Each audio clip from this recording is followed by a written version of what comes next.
Circle with Shana Robinson and Sandra Muller.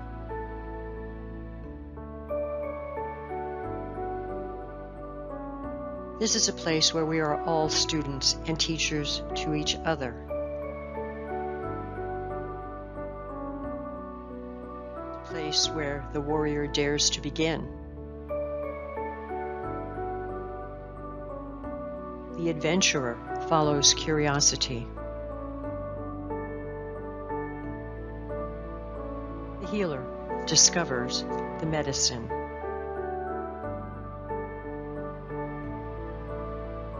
The teacher shares experience.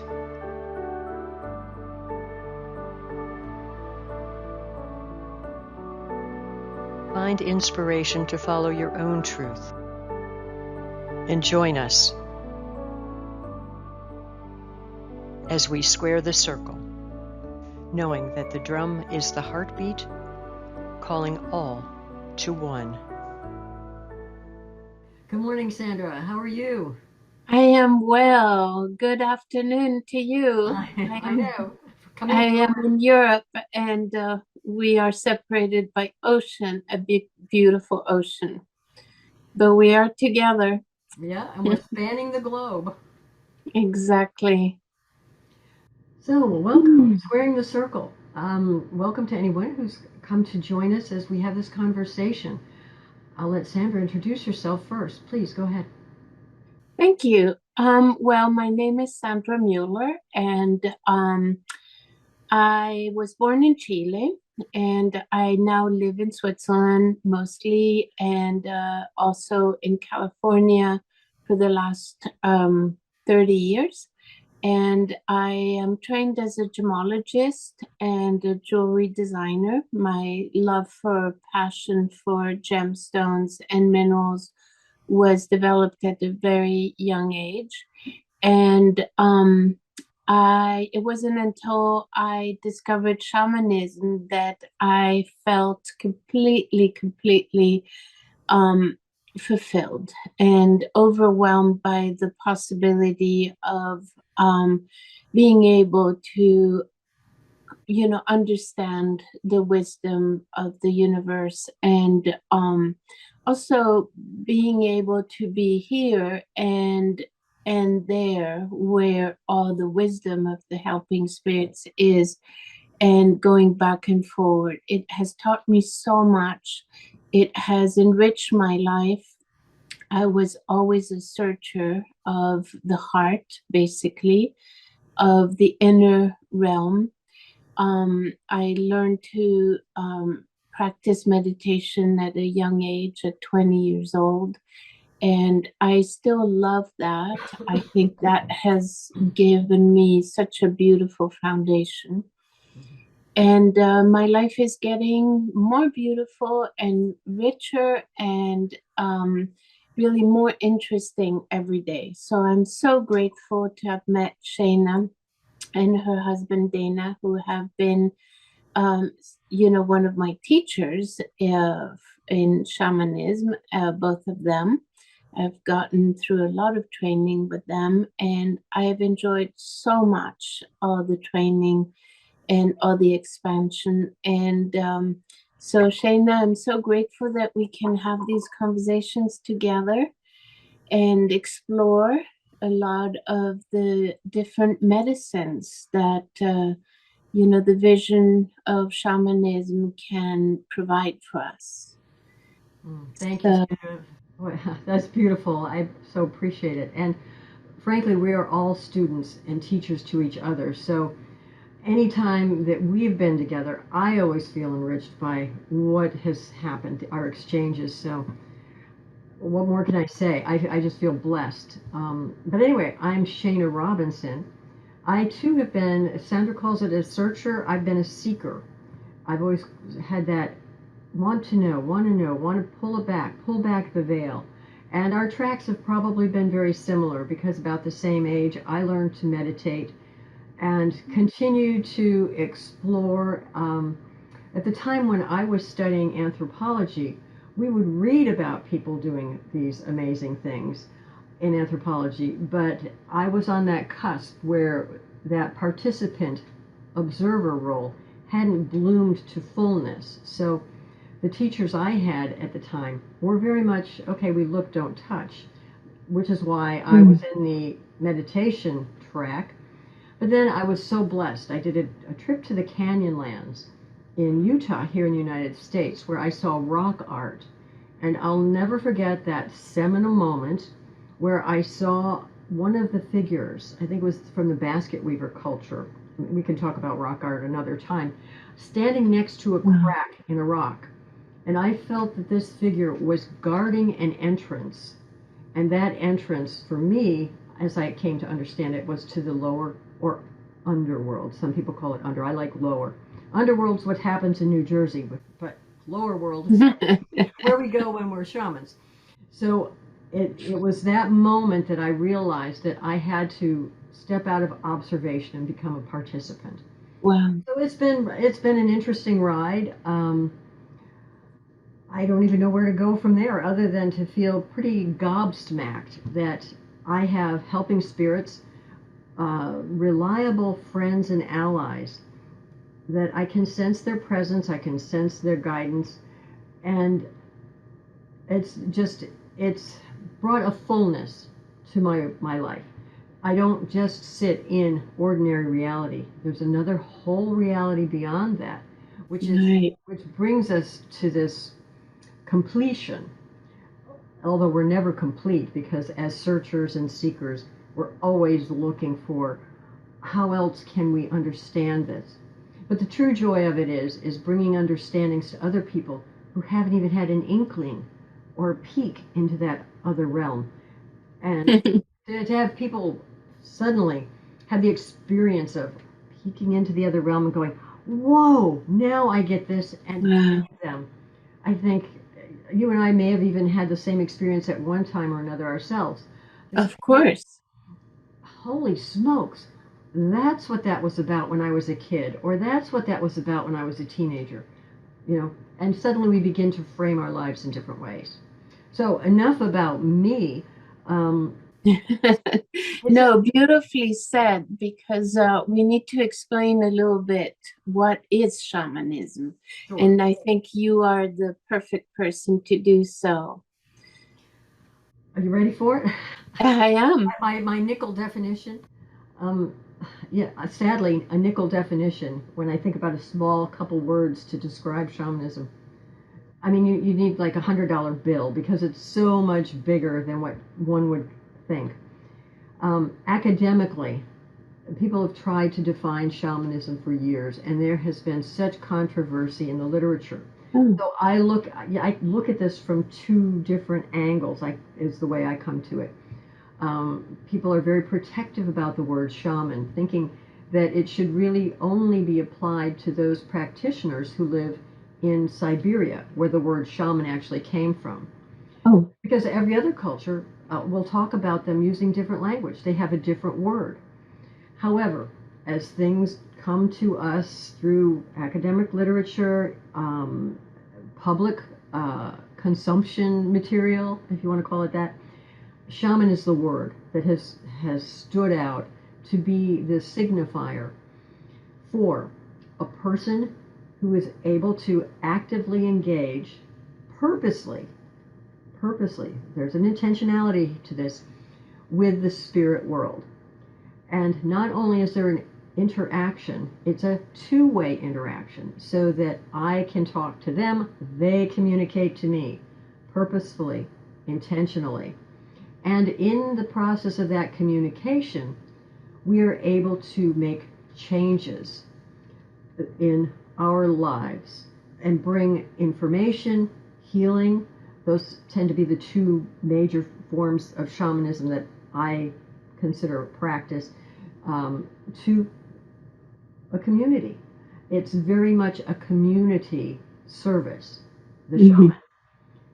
So that's basically how I would describe the shaman. Now, other people have talked about, and I think you have to include this as part of this two-way communication, there is a change in consciousness. What I was reading some interesting material yesterday which talked about this idea of consciousness and what we can access. And it was doing so in the parlance of quantum physics, understanding that there is so much more to perceive, but we as humans have to shut down a little bit or put to the side or quiet that part of us that is very logical, that looks at something and says, this is a pen, it's hard, it's matter. Whereas the quantum physicists say, well, this is mostly air, really, and it's only the idea of energy and the movement of energy that changes it from how we perceive a solid to something that's not solid.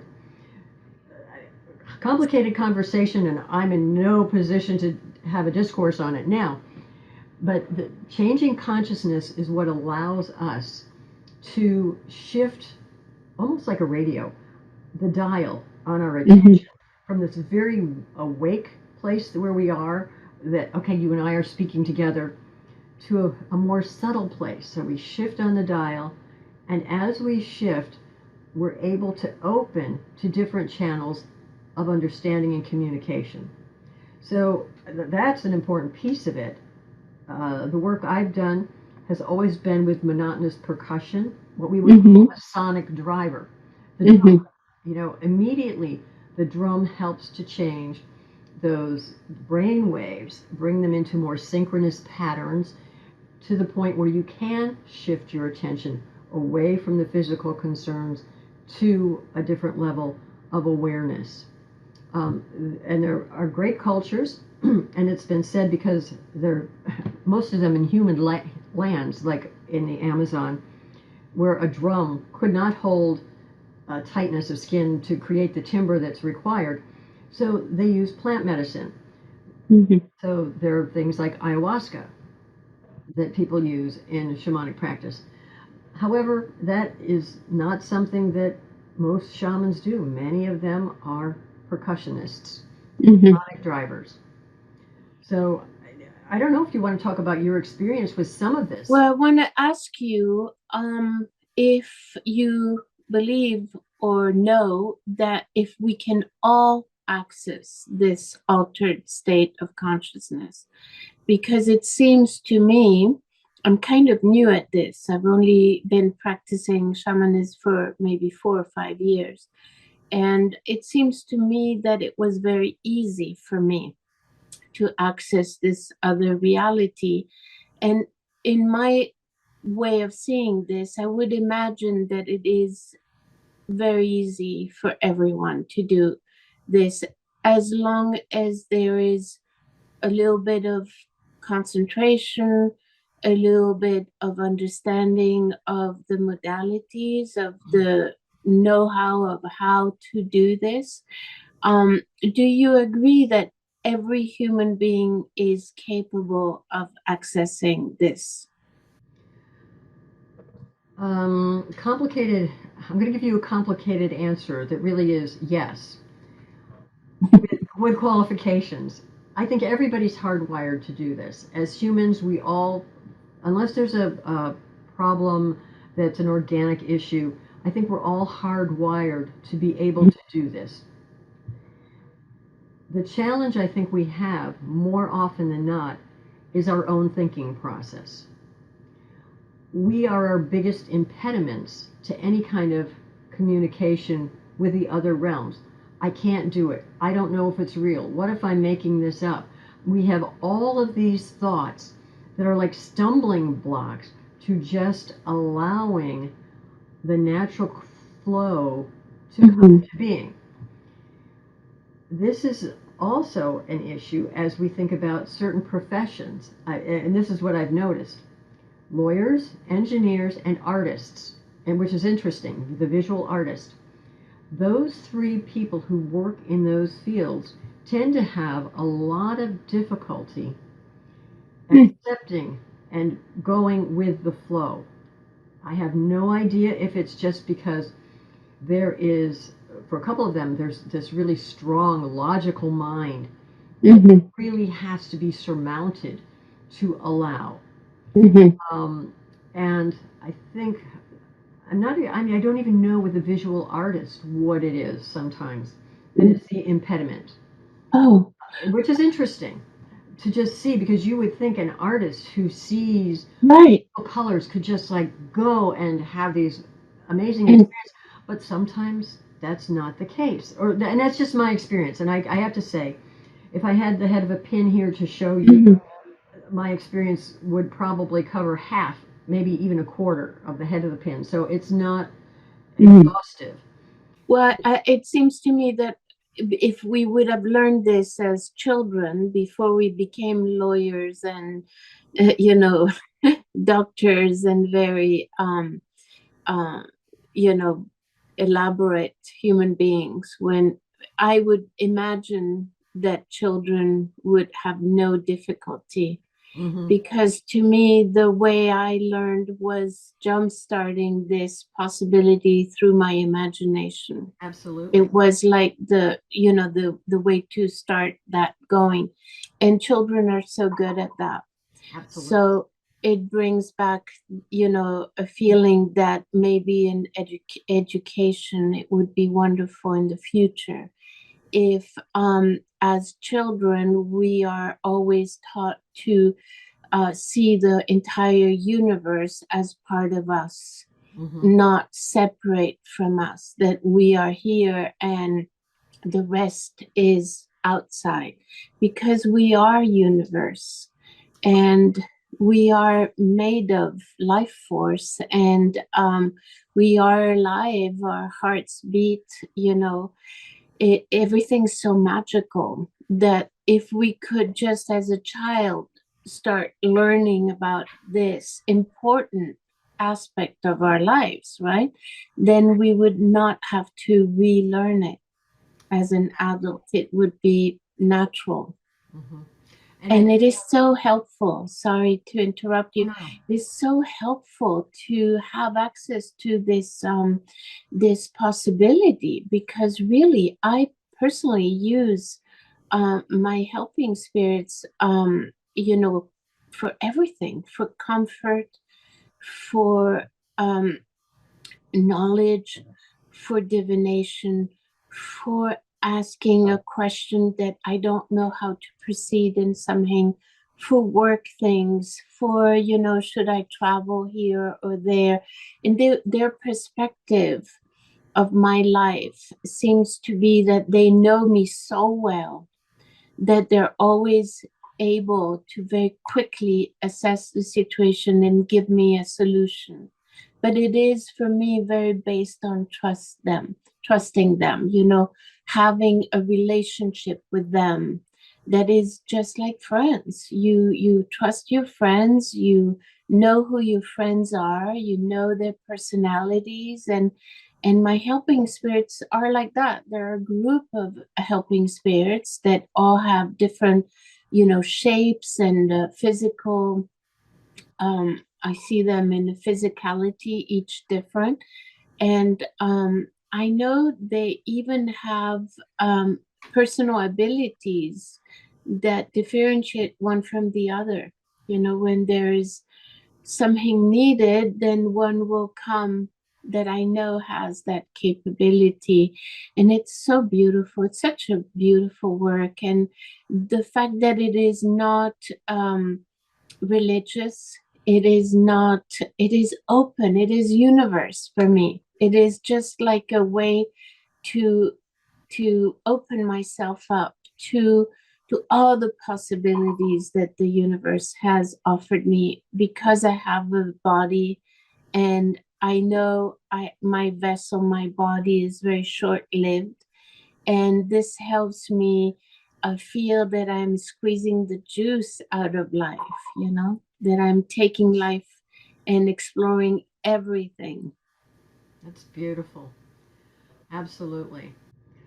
I want to go back to your ideas about children, though, and relationships with Mhm. helping spirits, because I think what has happened someplace along the way, children currently, and I'm probably sounding like an old woman, have been put in front of televisions, have been put in front of iPads to watch things, to watch things. And it's when it's like they're being fed someone else's pictures, and it's coming into them. To me, I think some of that is the death knell to imagination. Mm-hmm. I think in other cultures, other times, the idea of children and story allowed the child's mind to access those parts of imagination, visualization that would help people currently understand the whole premise of the shamanic journey a lot better. When one takes a journey and engages the spirits and makes friends, this is something that happens spontaneously, but the muscles have to be there in some way to begin to work to have the perceptions. And so, again, we'll go back to children. Children do perceive imaginary friends. Mm-hmm. They know that they're accompanied oftentimes in some way. And some parent, some adult somewhere says, that's not real. And boom, it starts to shut down what is a very natural process. So when you ask me, can anybody journey or can anybody make these contacts? I would say, yes, it is natural for us, but we have to overcome those kinds of impediments. Right. Not real.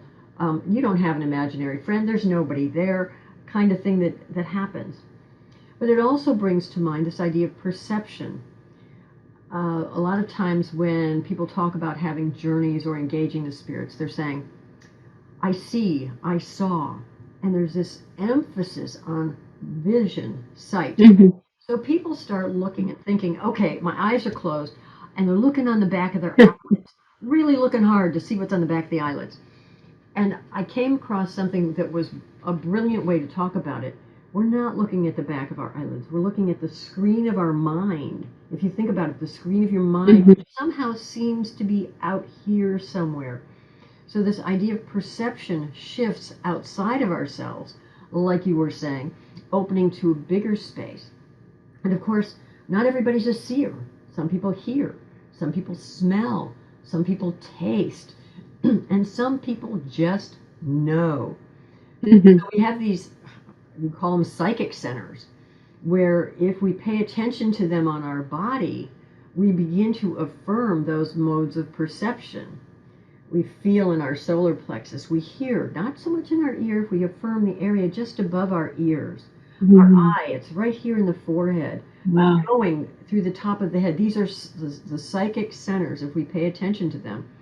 And so our perception begins to broaden. And you make such a good point, too, about this idea of relationship.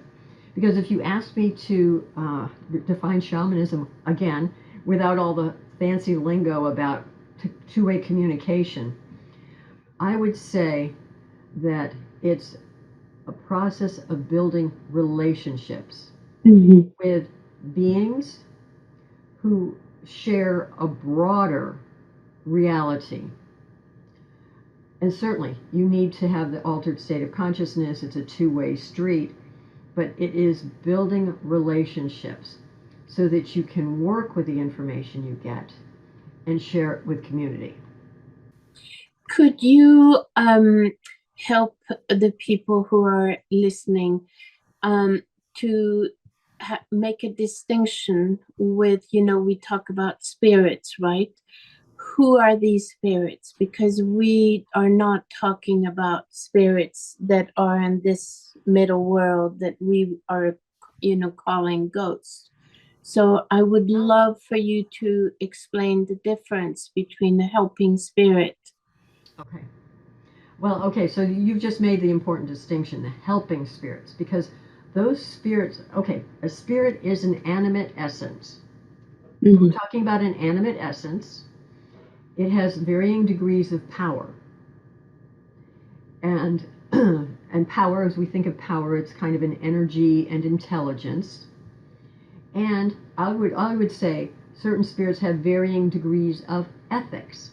Mm-hmm. So okay, so we've got power, energy, ethics, and animate essence. And spirits better seen in the dark than in the light, and better seen with an altered state of consciousness, because that's how we tune into them.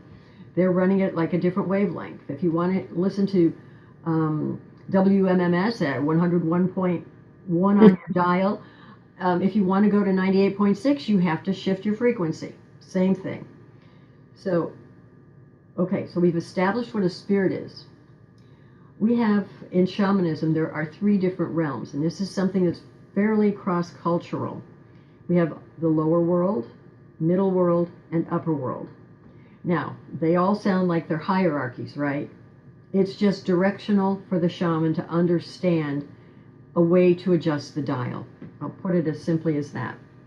What we understand about that is that in the lower world and in the upper world, because we've crossed particular barriers, it's the tunnel to the lower world, it's a membrane to the upper world, and these are pretty classic traditions. And I'm speaking, I'll make this clear too, from core shamanism. Core shamanism is the basic universal and near universal techniques of the shaman. So I'm not speaking culturally specific. I mean, if I was going to talk about the Beniwa, we'd be going up like a bird through an iris in the sky. Each person who's practicing core shamanism finds their own membrane. So once you've traversed the membranes, you have entered zones where there is a different concept of morality, loving kindness, and compassion, so that those beings you encounter there have some sense of compassion for you as you approach them. The middle world is a mixed bag. There are times when humans pass away, they don't proceed on an evolutionary course, and now we're getting way off track, and they stick around and they want to fulfill some kind of agenda, which may be, if they had been alcoholics, maybe they want to continue to consume alcohol. So they connect to a person who's going to do that for them, so they get the vicarious pleasure.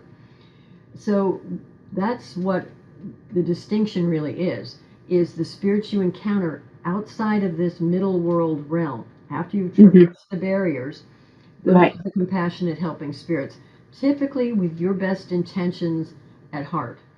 And they understand this is a two-way street. They perform a service, you perform a service. I mean, it's for them, it's like having a party and nobody comes. So you come, you provide an access, and they're able to bring information here to our world and act upon it. Middle world, totally different bag of worms. It's a mixed bag. That's not to say there aren't helping spirits here, but the level of discernment has to be pretty high. Yes, I think it explains it very well. In my personal experience, my helping spirits, I could say that they have achieved an enormous amount of evolution and of wisdom and of power, which I understand that Michael Harner used to say, very rightly, that not all spirits have power, which is an important thing to understand as well. But in my experience, these helping spirits that work with me, that I'm so lucky to have, known, they are so compassionate, so loving, and so clear. As you know, Shana, I was lucky enough to start channeling about a couple of years ago by total mistake or gift. I don't know how it works, because I don't think you can order the universe to make you a channeler. I think a lot of people ask me, how do you do this? And can I do it too? And I'm sure they can, but I don't know how to teach that because it just happened. Right. But what I find is receiving messages from these helping spirits, when you see the quality of the message and you understand that it is not possible for me as Sandra, a mortal, full of, defects and things I'm going through in my life, to have this amount of clarity Right. and simplicity of words and straight to the point. So I have come to really understand that these helping spirits are extremely, extremely high in evolution. It, I mean, I could give an example of one of my helping spirits that we, know so well. Is one of them, it would have been, Jesus in his life here. And I have really understood how much of a healer he is. Mm-hmm. When he comes to help, uh, uh, somebody who needs a physical healing, and I watch him work on somebody because I am there just to be of help for bringing, the soul of the person in need to them. I am not the healer. They are the healers.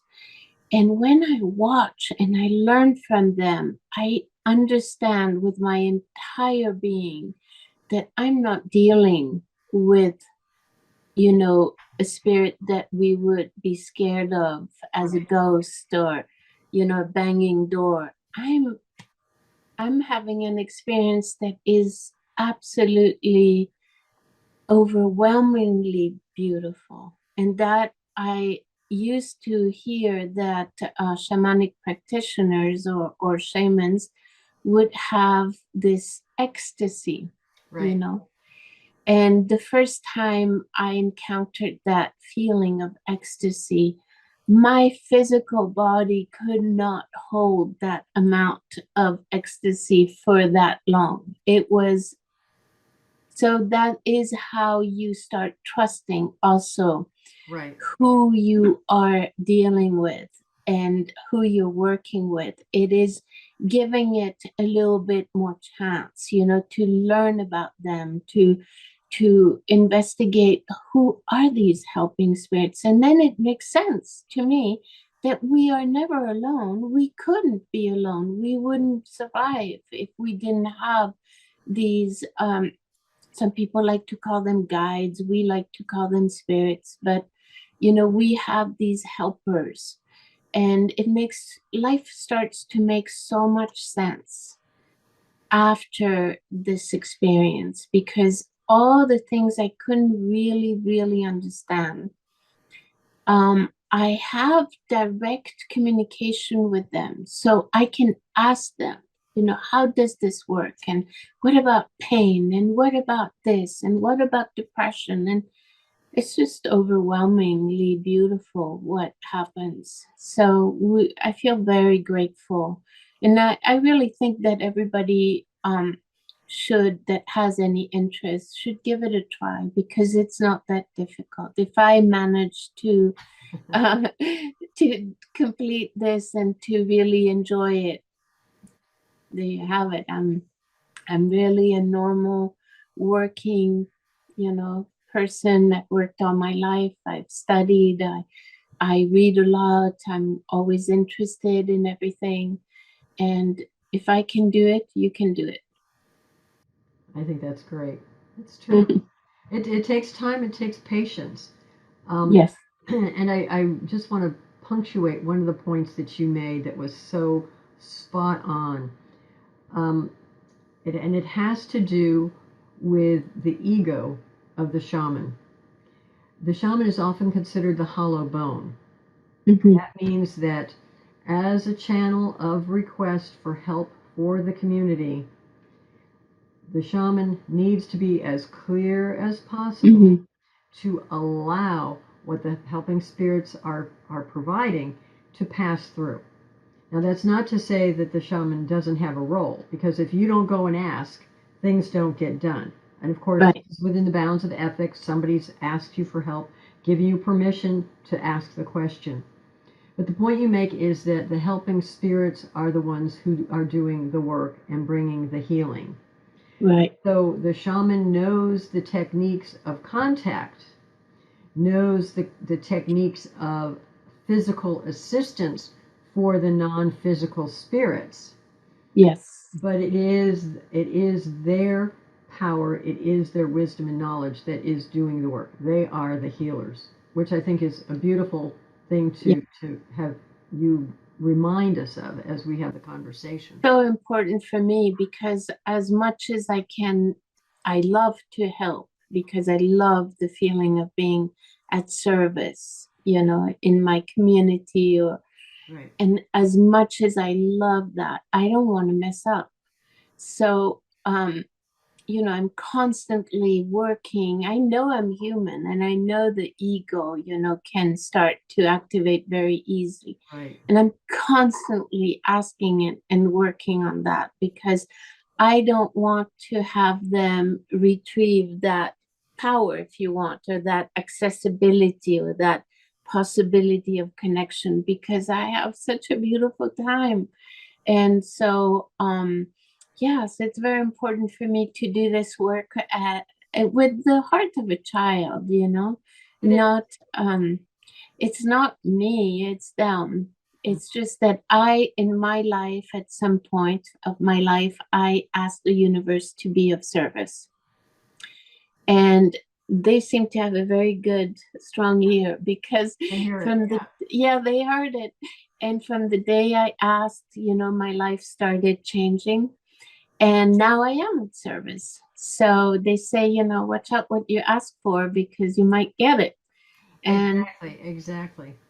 so I feel grateful, and I always want to help myself stay humble and know that I have nothing to give to anybody.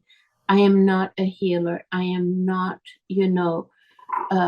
enlightened or anything like that. I am working my own self. I am a Right. student, as you said, at the very beginning, and I love being a student. I'm not sure I'm so good with being a teacher, so I'm really a student of life, and I learned along the way, Right. you know. And I think that's what we all really do is learn as we go. It's all about learning as we go. And as long as we recognize that we're learning and Yes, haven't mastered something, I think it's when we step into this idea that we have mastered something that we can run into troubles. absolutely. So, and that Oh, doesn't mean you can't have some level of proficiency and have confidence in your helping spirits and what you're doing. But there's always a recognition, again, that yeah. it's not me, and that's something that I think a lot of times, and just kind of my final point on this is that I think people tend to think that shamanism is very new agey, Mm-hmm. fluffy bunnies and unicorns.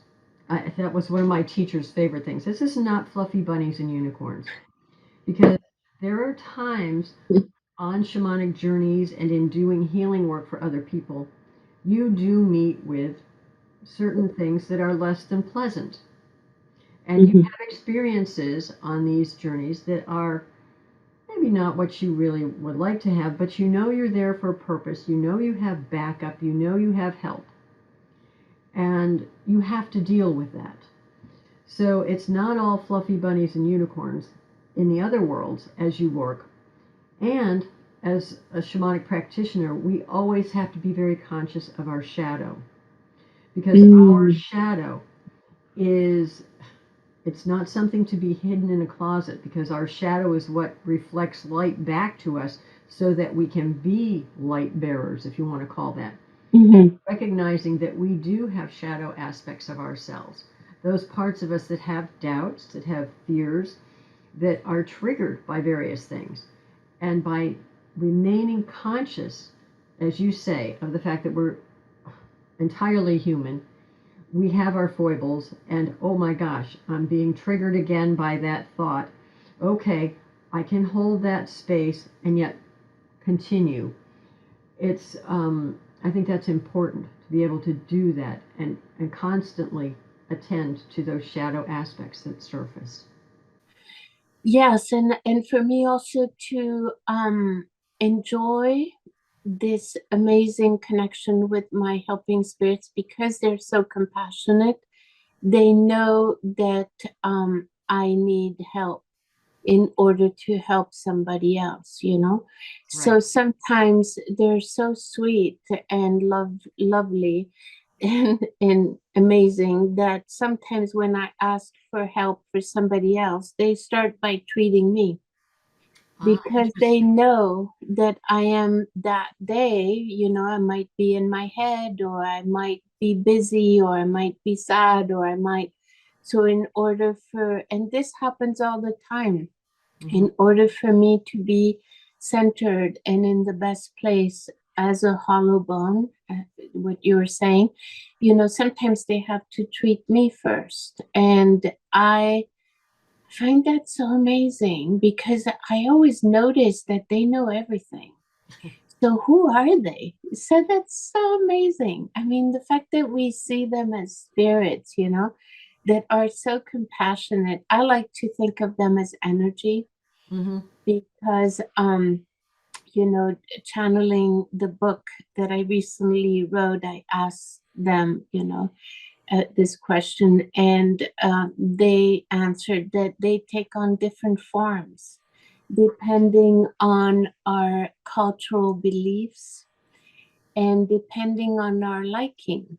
So for someone, they will come, you know, like for me, that I grew up as a Catholic, I might be comfortable with the figure of Jesus or Mother Mary or Archangel Michael, or, you know, if you were from a different culture, you would have a different visual. So they're that compassionate that in order for you to not have too many barriers and too many difficulties, they come and they become a form that in your intellect or in your culture you can, you know, you can easily accept. So then they said, but we are all one. We are energy. We can take on forms. And I thought that was so brilliant. I mean, how perfect is our lives? How perfect is the universe, you know? That it's just like it's the magic is never ending, and the understanding of this part of my life is always mesmerizing. And I always have aha moments. I think, oh my God, I was watching this documentary yesterday and now they're talking about that exact same thing. So basically, they knew that I needed that information. So the documentary, you know, was aligned with the synchronicity of today. So everything's magic. When you enter that energy world where everything is simple and you're in the flow, you realize that life is not that difficult, not that complicated, not that painful. And even pain has reasons, Hmm. you It's know? interesting because they do speak to you in the vocabulary of your experience. So Okay. it's what your experience is. That's the vocabulary that they can access for communicating with you. And so I find that the same thing. Was doing some work at one point, and I'd read a book.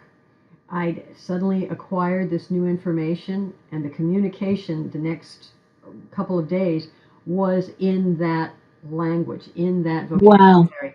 So very similar kind of experience, and that's where I learned to really appreciate that. I'm trying to figure out how to say this in the best way.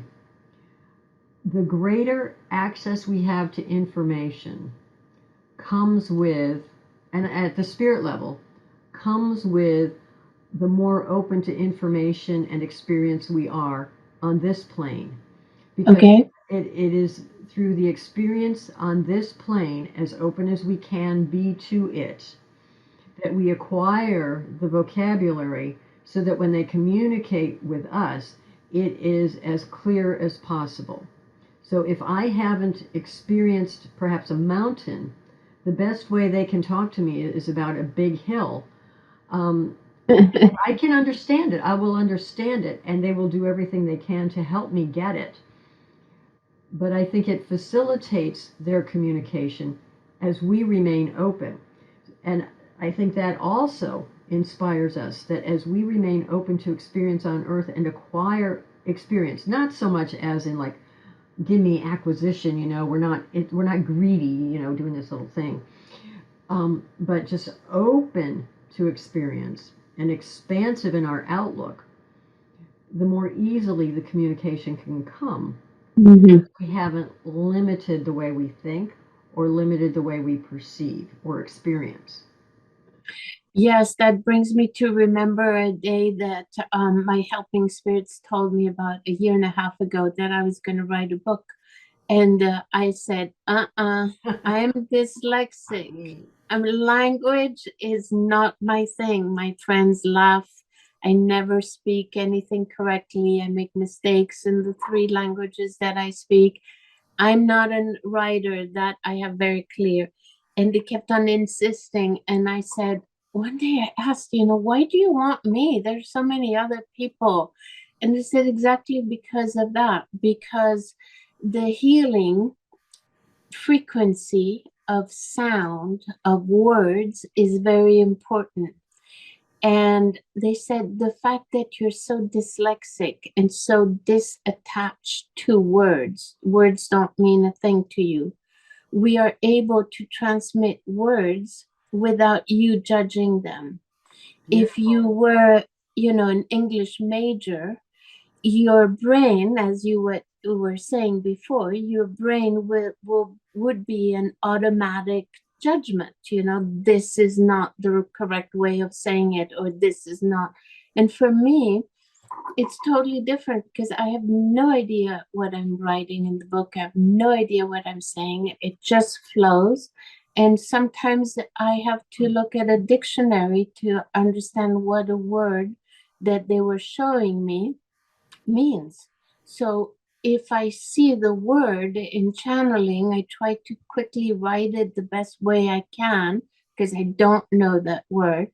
And then in the afternoon, I just look it up on Google and realize that the word they were trying to show me matches exactly with the explanation. So our brains are not necessarily needing to be perfect, Right. in order to have this, shamanic experience, if you want. I think we are fine the way we are. And for me, if I would have been told as a child that a dyslexic child could do amazing things, like write a beautiful book, it would have helped me because I was always told, oh, you're dyslexic, you're like not capable as other people.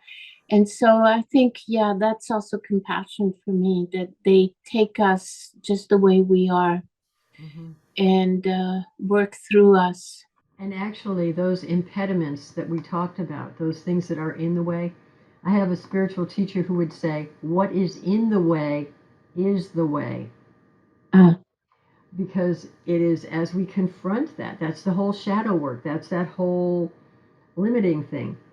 What's in the way is the way. So, wow. and you're a beautiful example of that. The dyslexia was the way. Had you not had that, it probably wouldn't be the same thing. So, how beautiful. How How beautiful. beautiful. Yes. How sweet, that you can. A lot of people ask me nowadays because it seems to be that I'm perfectly happy doing this work. So they ask me, but I want to know what my purpose of my life is, what my mission. I get that a lot. And I don't know. It's a discovery. It's not like you have like this tag on your, back of your neck that says your mission is. For me, I always say just joy, just be in joy, just enjoy your life. You're Mhm. not supposed to be Einstein or supposed to be, the most financially, wizard of all. You're just supposed to enjoy your life. Right, and follow your bliss. I think Yes, I love Joseph that. Campbell said that beautifully. Follow your bliss. John Yes. Friedlander says, mind and eliminate your shoulds, have to, and oughts. So, combining the two, you end up with some pretty good ideas about how to perhaps evaluate what's going on. Yes, follow your bliss was very important for me because I could really kind of start smelling like this makes me happy, this doesn't. This person gives me, a good feeling, this person doesn't. And it seems to be like, a little zigzaggy road that when I follow my bliss, follow the joy, I get to a beautiful place, and Right. I think yes, that has been so beautiful for me. Follow your bliss. And I think perhaps on that note, we should wrap up this conversation. And thank you so much for this chat. I look forward to our next conversation. Thank you so much, Shana, for all your knowledge and Oh. everything. You are like, oh, my helping spirit said this about you. And I like to share it. They said, oh, how exciting. She is a library of information. You, they said that. Look at that. I So got a few books to help me out. Those are my friends.